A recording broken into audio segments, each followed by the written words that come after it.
It's been a while. It's been a while since I made a pod episode. I've just had a lot of shit happen these past, what has it been? Maybe 3 weeks, almost a month since I made an episode. I finished up finals at school. I took a trip.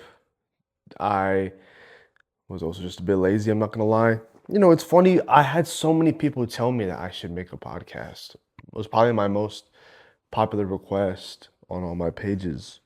And no one watches this shit. But here we are. I'm not gonna lie, I don't have a topic this time. So if you're new to the pod, it's called Sit and Reflect. Sit and Reflect is where we take a topic or we take a question and we like to explore it, take different angles, different perspectives. That way, hopefully, we can just be better at developing our critical thinking and better at just understanding people, bringing curiosity and intellectualism back into our day-to-day life, our conversation. I actually don't have a topic today. I'm actually going to talk about my life to a certain degree. If you've come from TikTok or Instagram, mainly TikTok, then you've maybe heard tidbits of my life story from here and there, maybe in small forms. But today I'm going to give a whole timeline from the moment I was born to my current day. Not going to give every single detail, obviously, because not everything should be shared on the internet. But I want to give an overarching sense of my upbringing, how it shaped me into who I am today, because I think it'll allow myself to be contextualized. I guess I am the topic today. I am the topic. I am the question. And I think me sharing my story will allow for that to happen. So without further ado, let's just get into it. So my name is Zan. I come from a Pakistani descent. I am specifically from Lahore, Pakistan. I am Punjabi. I do speak Punjabi as well. That's not something you see very often with Pakistani Punjabis, especially not ones that are born in the States. लेकिन मैं पंजाबी बोल रहा हूँ. Speak Urdu as well, of course. I was born in North Philadelphia, Pennsylvania. If you don't know where that is, it's about the northeast of the United States. I was about 30 minutes or so out from the Germantown area, so I was more northwest Philly. If you're familiar with the area, it can get pretty rough. It was pretty rough for us. I grew up there for the first 8 to 9 years of my life. We did not have money. I come from a very poor background, to just be honest with you. I mean, I didn't have a bed until I was 8 years old. I didn't. My first bed as a baby was a plastic bathtub with blankets on it. And as a kid, I slept on the floor or I slept in the bathtub. The bathtub was very short-lived because it was very uncomfortable, so we just stayed on the floor. It was my mother, my sister, and I slept on the floor. My father at the time, he had the room to himself. He is an engineer. He makes a lot of money now, but we definitely didn't start that way. But he was always very selfish growing up, so he had the room to himself, had his own little mattress, and had a little PC set up in there. He was very himself first. His entire philosophy was that I'm the breadwinner, so I can do whatever I want with my money. And as a result, like I said, he was very selfish. So growing up, a lot of our basic necessities, I'm not gonna say are neglected, but they definitely, but I guess you could say that he definitely made us remember that he was the provider. Like I remember growing up, and if I needed to go back to school shopping, or I needed to get new clothes or pairs of shoes or whatever, I used to have to make presentations on why I deserve these things. I would have to make presentations on why I deserve basic necessities. Maybe that's one of the reasons why I'm actually so good at public speaking and presenting and just people skills in general. But So I wouldn't say that basic necessities were neglected. They were definitely neglected at times, but it was one of those things where he did those things for you, and now he expected praise and essentially worship as a result of that. And I wasn't really jacking that because even as a kid, I was like, this is your job as a dad. Like, if you wanted to take on the role of provider, then you should be doing these things, no questions asked. I shouldn't have to beg you for a new pair of shoes. I shouldn't have to beg you for food. So maybe you could say to a degree it was neglected. I was abused as a child.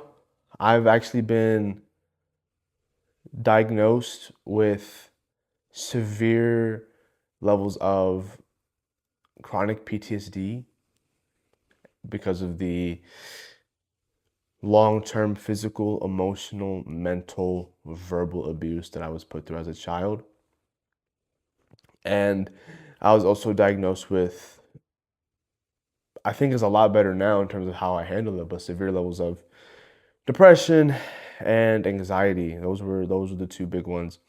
As a child, the depression was a lot stronger than the anxiety was. As I've gotten older, the roles have kind of reversed, where now anxiety takes over my life more than any other emotion possible.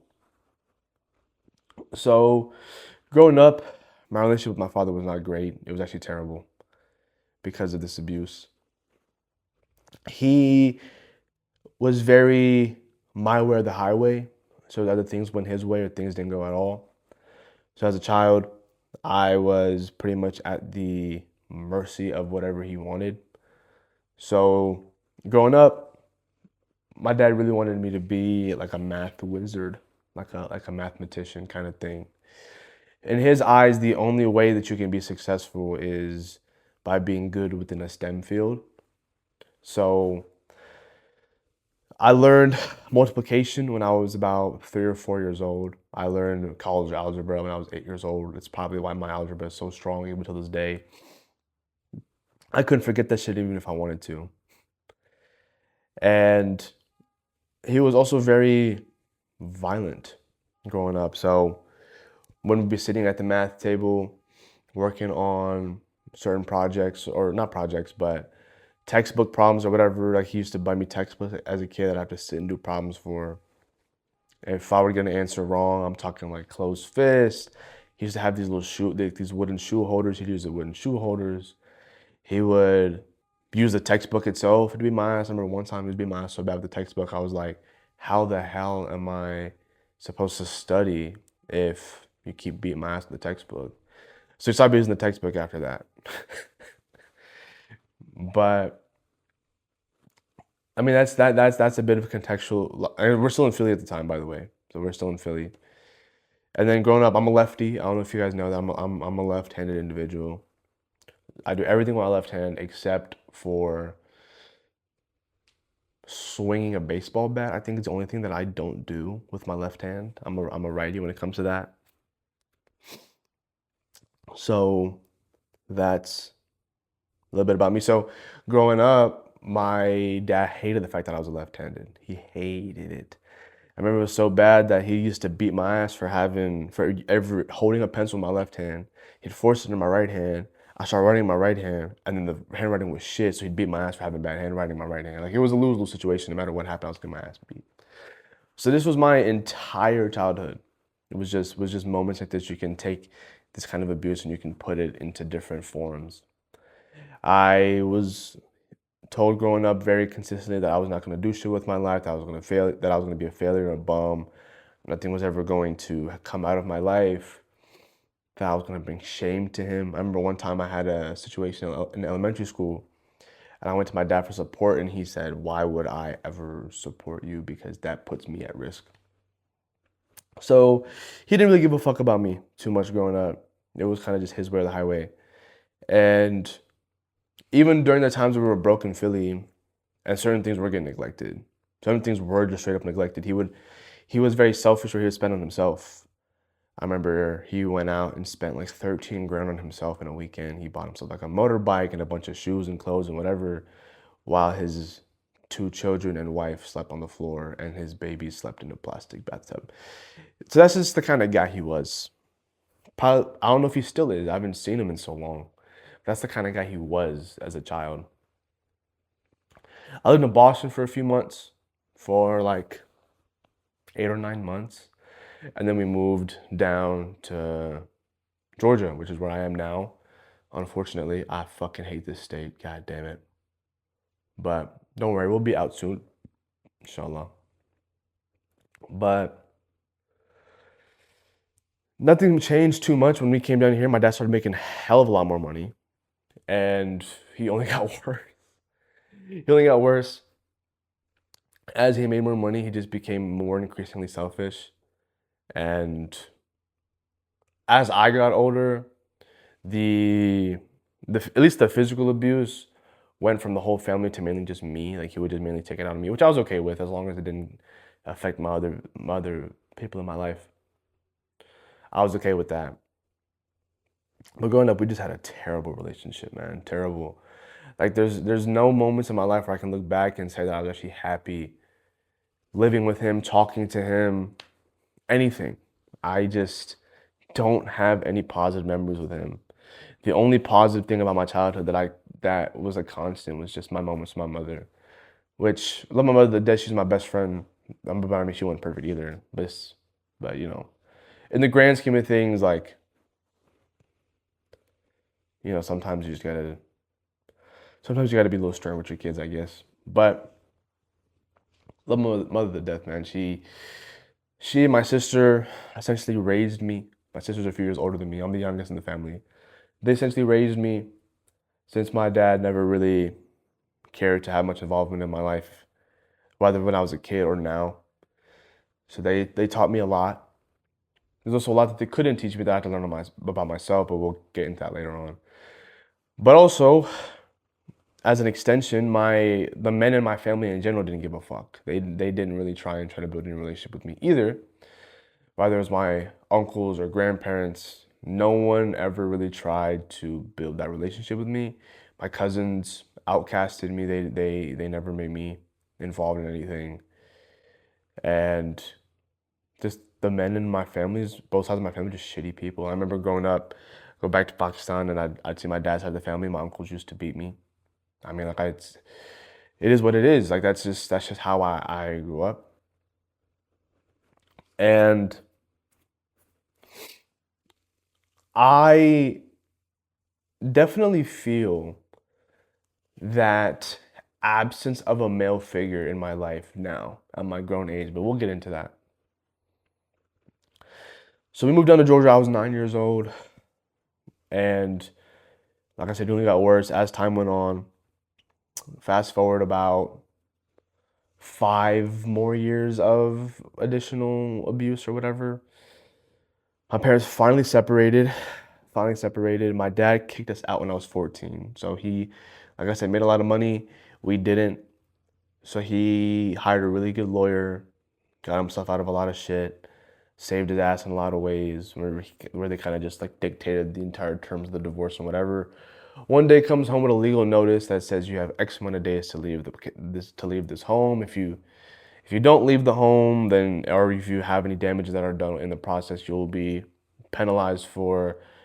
If refusal to cooperate, we will seek legal action against you, whatever. So we just packed our shit and we just dipped. We dipped, and in the divorce terms, my dad was paying pennies to the dollar when it comes to child support and alimony that he was supposed to. And even then, he got the terms cut for how long he was going to pay it for. We got fucked. We got fucked, and as a result, I started working when I was 14. My sister started working immediately. My mother was working already. So all three of us were working, bringing money to the table, trying our absolute hardest to stay afloat. And survival now became my identity. So I had to stop playing sports. I had to stop seeing friends as much, which, I mean, now even looking back at the people I were friends with during that time period of my life, fuck all those people. But that's besides the point. As a kid, I'm thinking, damn, I can't spend time with my friends anymore. But survival now just became the center of my life. I had to make sure that there was food in my stomach, a roof over our head, and gas in the car. That is my entire life from that point on. And I lost my childhood, I lost my innocence, I lost my youth without having any say, which I can see how people would be really bitter about that. I don't know. I just can't. I definitely get frustrated about that sometimes, where I see how people are when they've had just normal childhoods, good childhoods. And I mean, they have so many different memories they can look back on and reminisce on or whatever. Whereas a lot of the shit that I reminisce on and I laugh about are just, to the average person, really traumatic experiences that I guess my family and I have just internalized as just like a form of trauma bonding, basically, where we don't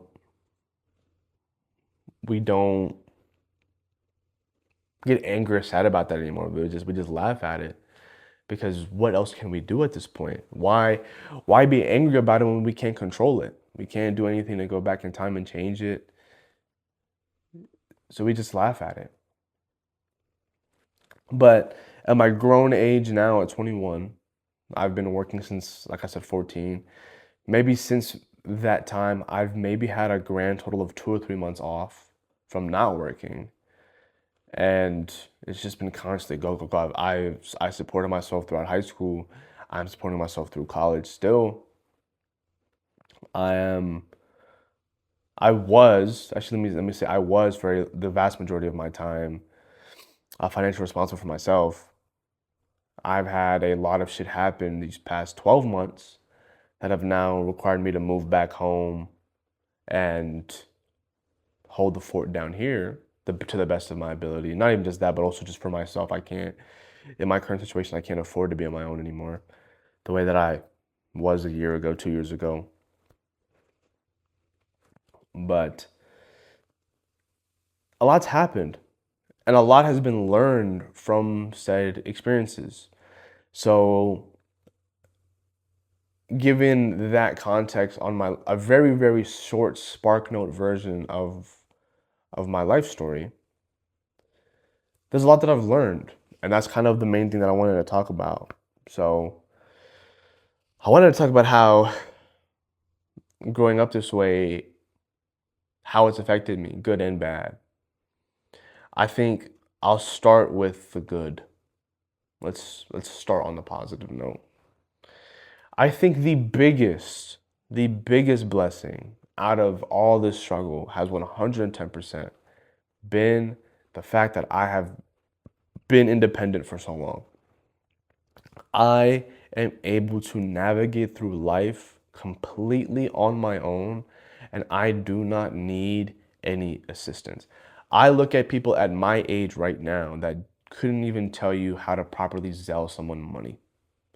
Like it's crazy how so many people, especially in these communities that I'm around right now, these people don't know shit about life. They don't know shit about what is out there and what they're going to have to deal with because of the amount of sheltering they've dealt with.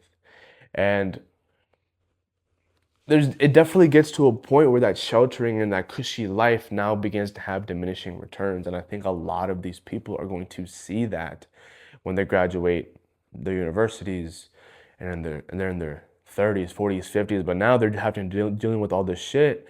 But now there's kids in the picture, there's a spouse in the picture, there's all these bills and finances in the picture.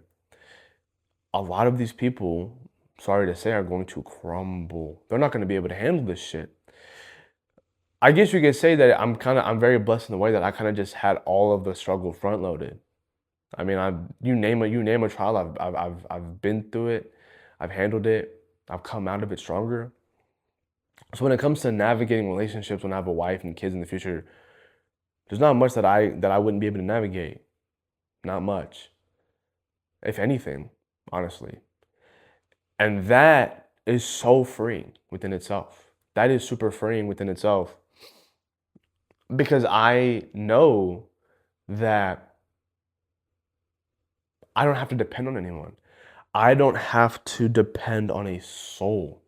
I don't have to lean on anybody because I know how to handle it. And that gives you a certain sense of confidence when it comes to living in ambiguity that I think the vast majority of people that are around my age or my generation in general, especially the people I interact with, yeah, they're gonna have a real fucking awakening in these next few years. So at least I get to bypass that by dealing with it now. The second thing I would say is that it definitely made me a lot more understanding and empathetic towards people. If there's one thing that I realized, especially in the dating community, is how judgmental people are. And I think there's a correlation between how sheltered you are and how judgmental you are. Because the most judgmental people I know are the people that haven't been through shit. The people that I know that have truly been through shit and have had to navigate things, they learn to shut the hell up. They learn to not judge a book by its cover because this is just how it goes. But when you have people that haven't seen struggle for a second, how can they ever tell you, or not tell you, but how could they ever be able to understand?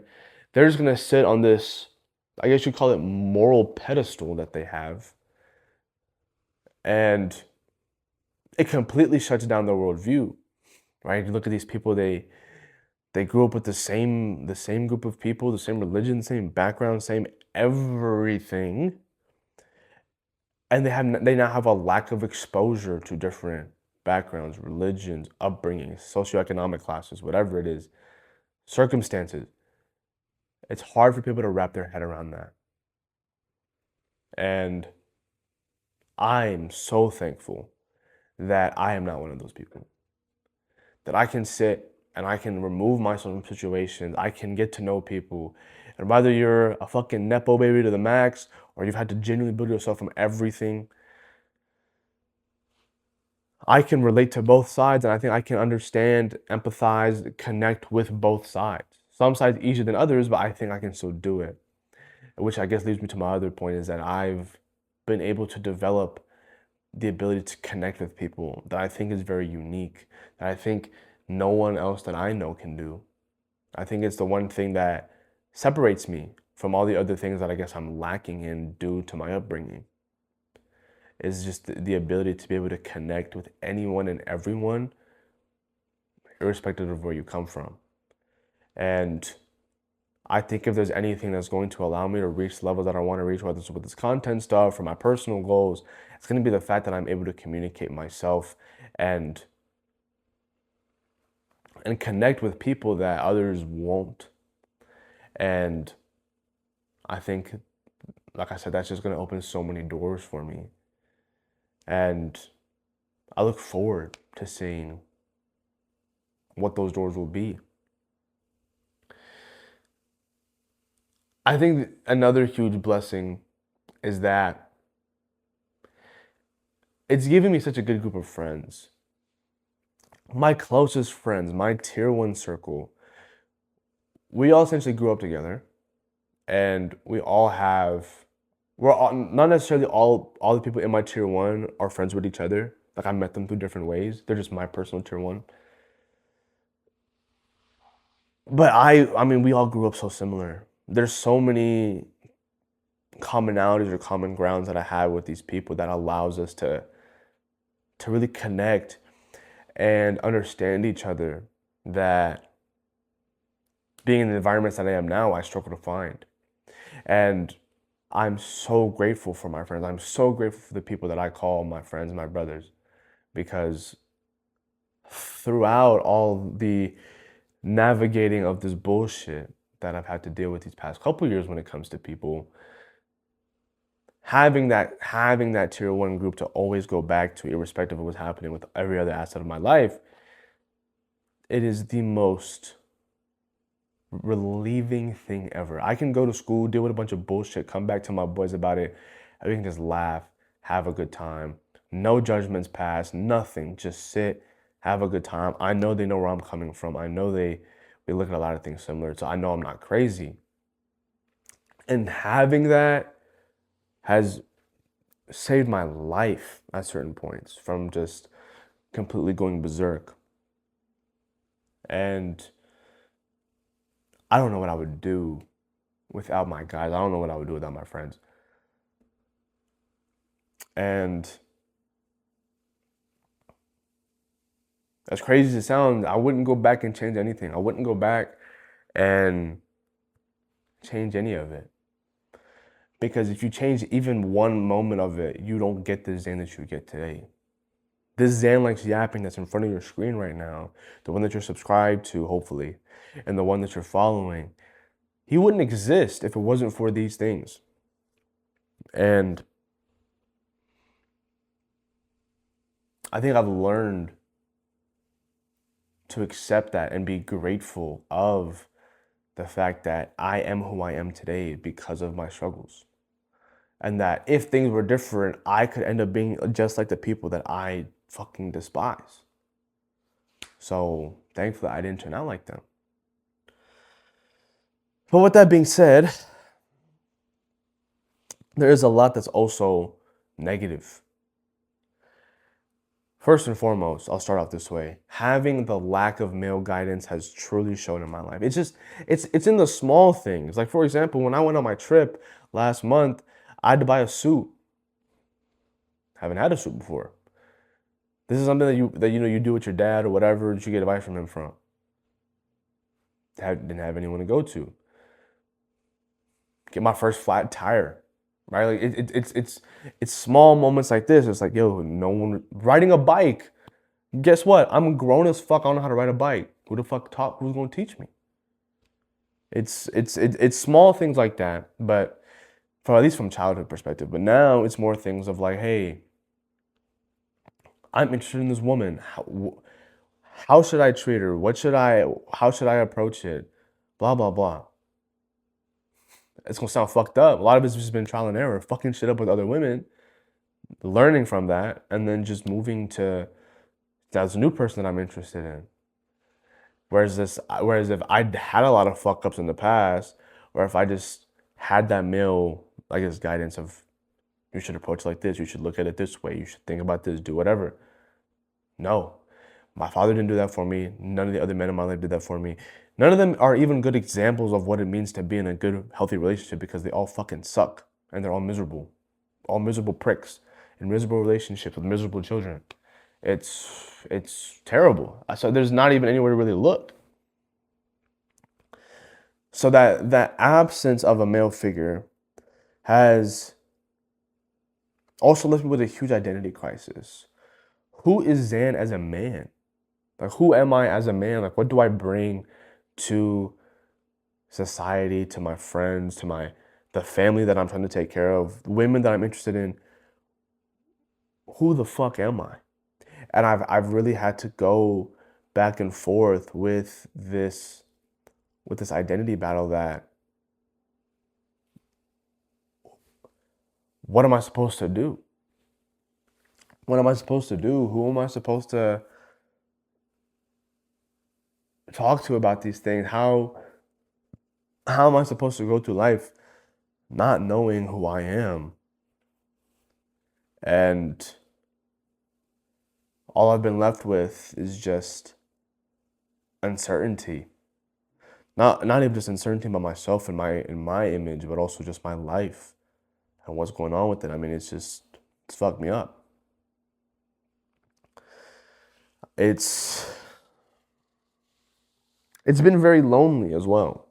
I think my upbringing has resulted in me feeling very lonely because I struggled for so long and still kind of do with finding connection with people, with making friends, with keeping friends, with being understood by people. I'm kind of getting to that point now where I don't really care if I'm understood by people or not. But I think I'd be lying if I said that I didn't want to be understood. Which is, I'm grateful I have friends that understand me. But now making new friends, it's certain things that if we talk about and I sit and I realize, okay, yeah, this motherfucker he don't even know the half of it. It'll just turn me off from the idea of ever wanting to talk to them or be friends with them or build a relationship with them because I'm just like, what do you know? And based off of that, there's nothing for us to really talk about, right? Because your opinions, your experiences, The way you do relationships is all based off your experiences, what you've observed and what you've been through. So when you haven't been through anything, how the fuck would I ever expect someone to understand the things that I do? And it's not a knock to them, but for the longest time it was hard for me to, oh shit, there's a fly? Oh my god. My bad, chat. But I forgot what I was gonna say. I'm just gonna move on. So it's been hard for me to not just build but also maintain relationships because I just constantly feel like it's an uphill battle. It's an uphill battle to try and build these connections. And that especially shows up with my romantic relationships where I'm just scared shitless of hurting someone. I am scared shitless of hurting someone. And for the longest time, that resulted in me not pursuing anything at all. Or it resulted in me coincidentally, or not coincidentally, but ironically, also ended up with me hurting a lot of people. There's a lot of women I spoke to in the past that I hurt simply because I didn't know any better. And there are times I fucked up. There are times that I fucked up and I should have not done things that I did, but I did them. And who the fuck was I supposed to talk to about that? To know that, hey, maybe I shouldn't do that. Didn't have anybody to really talk to about that. But now it shows up in the way that I constantly ask myself, what value do I bring to this woman that I'm interested in? Why would she ever want to be with someone like me? Why would she want to be with someone that's damaged goods? And it's funny, sometimes I've even been referred to as a gamble. Like, dude, you're a gamble. Like your life experiences, your circumstances, your situation, whatever, your current state, it's all a gamble. Why would anyone want to take that gamble with you when they can take their talents to South Beach or go to this different person or whatever? Sure, they're not as independent as you. Sure, they don't understand life as well as you do. Maybe they'll have to learn a couple of things as they go compared to you. But at least they come from a good family. Their family makes good money. They come from a stable whatever, whatever, at least from the outside, right? So as a result, me having to build that for myself, people look at that as a gamble. Like you don't have a stable family. You come from broken homes. You're from the hood. You've done this. You've done that. You don't have this nice job. You don't live in this area, whatever it is. How do I know you're not just going to repeat the cycle and now my daughter, as a result, gets fucked in the process? So being told this stuff, it puts this fear into your mind that, oh my God, I'm just going to hurt every woman that I ever meet. I'm going to break everything I touch, that I'm essentially just a curse. And having to unlearn that, reverse engineer that to say, no, you know what? I'm not going to be those things. I'm not going to do that. I'm not going to go out and consciously hurt someone. I'm simply just going to do what I do best. And that's lead, that's protect, that's provide safety, security, love to whoever it is that I meet. Lead with that, and whatever happens with that, happens with that. And am I gonna fuck up along the way? Sure. But I'm sure she will too. Or will I make mistakes in some of my friendships? Sure, but they will too. And I'm at that point now where I can now try to understand where their mistakes come from rather than just being mad at them for making a mistake. And I guess I wish people looked at it the same way when it comes to me. I wish people looked at me for me and not for my circumstance, not from my environment, not from things that were simply out of my control. But with Daisies specifically, that's just not how it works. And I've also gotten to the point where like, yo, I'm actually so fed up with Daisies that like I don't even interact with them like that. I've completely distanced myself from, I won't say completely, but I've definitely distanced myself a lot more from my community than I would have liked to. And some of it by choice, a lot of it not, because also in these environments where I'm around a bunch of Desis, I don't know if you could tell by now, I'm a pretty against the grain, unconventional kind of Desi. So that hasn't gone well when it comes to playing the game and the politics that comes with being a brown person and navigating dealing with elders and finding a partner or whatever. Or even within friend groups. I don't do that shit. I don't play that at all. And it's resulted in a lot of drama and bullshit even right now, which is just a side tangent. Crazy to think about. A lot of us growing up to see this shit with our parents and be like, how the fuck do you ever get there? Now these same people were growing up and now they're just repeating those cycles. It's like, bro, holy shit. Like a lot of us went from complaining to not just repeating this. It's crazy work. But anyways, I just spilled a lot of my life. This is a pretty heavy video. This is a pretty heavy video. So I guess I should probably start wrapping it up. But the biggest thing is that I'm trying. Is that pros and cons aside, trials and tribulations aside, I'm trying. I'm trying to make the best out of a broken situation. I'm trying my best to play the hand that I'm dealt, even though I got a rigged fucking hand. I'm doing whatever I can to try and make shit shake out of whatever this is that I have going on for me. It has not been easy. I wanted to give up so many times. My life has resulted in me doing a lot of things I'm not proud of. I've talked about, if you're coming from TikTok, then you know I've talked about my drug use in the past. But I needed to go through all these things. I had to go through these things in order to be where I'm at today, in order to sit in front of this camera, in order to make those videos, in order to make the friends that I have. All of this had to happen for me to be at this very point.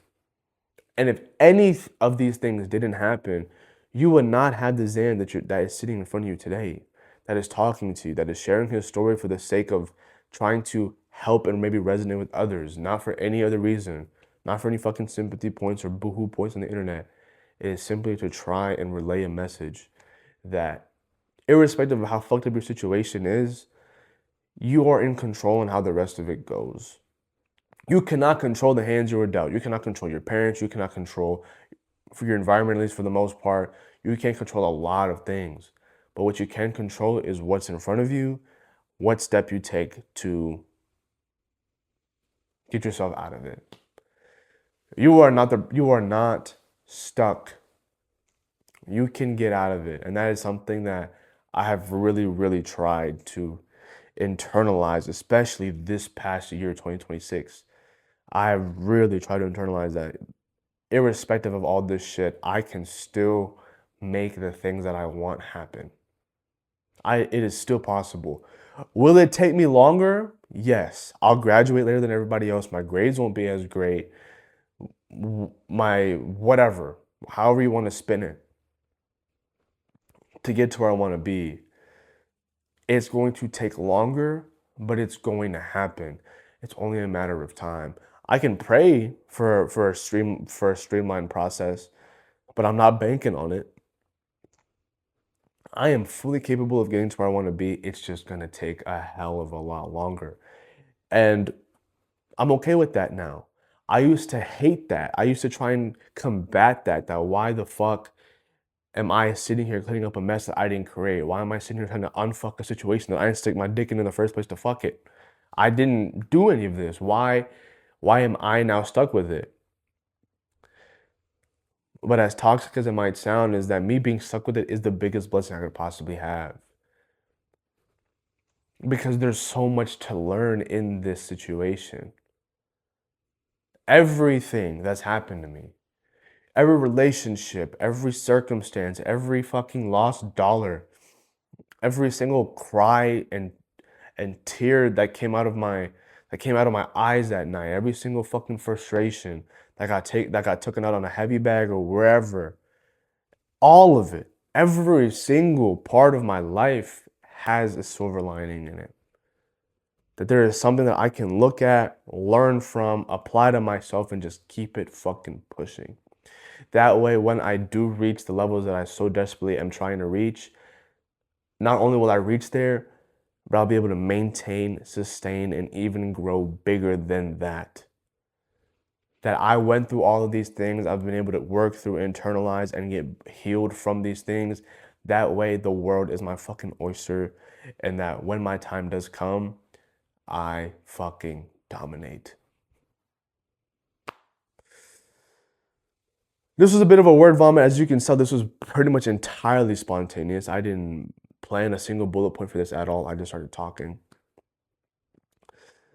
But I hope this helps someone. I hope this helps contextualize maybe myself and why I do the things that I do. Damn, bro, these fucking flies. I'm not editing any of this out, by the way.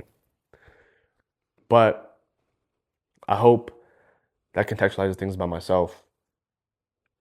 I hope this can help someone or motivate someone that irrespective of the things that you've been through, you can change your life. You can continue to work towards the things you want to work with. You are not subjected to the molds of other people. You can absolutely create your own mold. And don't let anyone tell you otherwise, because most of the time, it's just them projecting. We should be back with normal episodes after this one. But this is just helping me get back in the groove of just recording, because I haven't recorded in so long. And I actually didn't want to make this. I wanted to bump the whole idea of a podcast in general and just let that shit die. But I said, nah, gotta keep it going. But I hope you guys enjoyed. If you want to ask me any questions or if you ever need advice or whatever, you can always reach out to me on my DMs. I answer everybody. But take care. All the best. Summer's starting for a lot of us. So have a great summer. I'll see y'all periodically. Bye.